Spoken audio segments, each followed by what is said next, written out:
Now from linear equation in two variable I think percentage वाला sum आना चाहिए, कर लेते हैं। On selling a TV at 5% gain and fridge at 10% gain, तो शॉपकीपर को ओवरऑल गेन कितना होता है 2000। लेकिन अगर टीवी को 10% गेन पे बेचा और फ्रिज को 5% लॉस पे बेचा तो उसको टोटल गेन कितना होता है 1500। तो आपको एक्चुअल प्राइस ऑफ टीवी और फ्रिज फाइंड करना है, तो टीवी की प्राइस को हम ले लेते हैं x रुपीस, फ्रिज की प्राइस को हम ले लेंगे y रुपीस। ओके, पहले केस 1 कर लेते हैं। केस 1 में क्या कह रहे हैं कि टीवी को 5% गेन पे बेचा, टीवी का प्राइस कितना है x, उसका 5% मतलब परसेंट निकालो, मतलब डिवाइडेड बाय 100, टीवी का प्राइस कितना है x।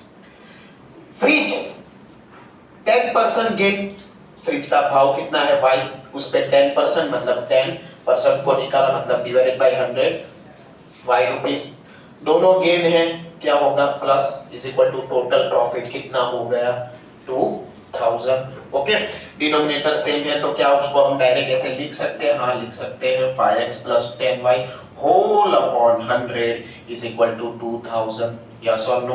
Okay, 5x plus 10y 100 divide है दूसरी साइड जाएगा तो क्या हो जाएगा मल्टीप्लाई, मतलब 2 जीरो इसमें बढ़ जाएंगे, पूरे में से क्या कॉमन निकलेगा 5 कितना जा 10 2 जा 5 कितना जा 24 जा, फिर 1 2 3 4 1 2 3 4, ये हमारा बन गया इक्वेशन नंबर 1।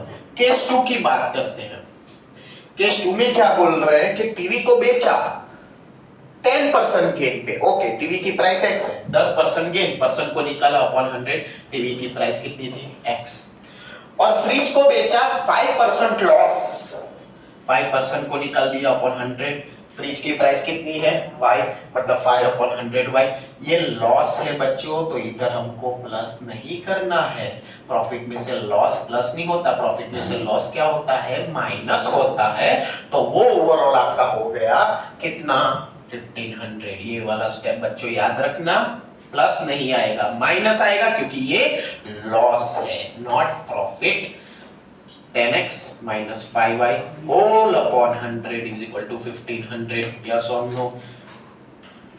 ये 100 इधर जाएगा तो 0 बढ़ा देगा 1500 का, ठीक है। 5 कॉमन, 2x माइनस 5 तो निकाल दिया, 5 कितना सा 15 3 सा 1 2 3 4, दोनों इक्वेशन हमको मिल गए।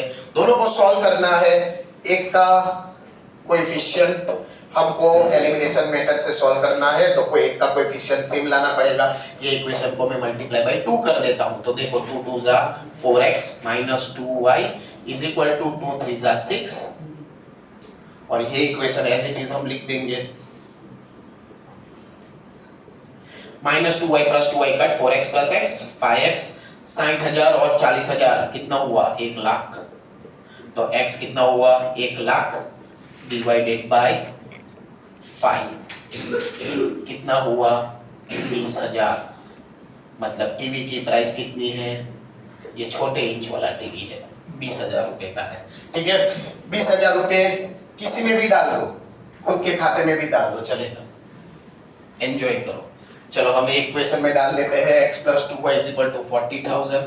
ओके, x कितना आया 20,000 plus 2y is equal to 40,000, 2y is equal to 40,000 plus 20,000, ये सही जाएगा तो माइनस 20,000 हो जाएगा, तो 40,000 माइनस 20,000 तो y कितना आएगा, ये सेकंड हैंड में लिया है 10,000 का फ्रिज, अभी कोई 10,000 में फ्रिज नहीं देता, सेकंड हैंड का माल भी नहीं लगता क्योंकि वो 20 से ज्यादा होता है। So this is your answer, clear.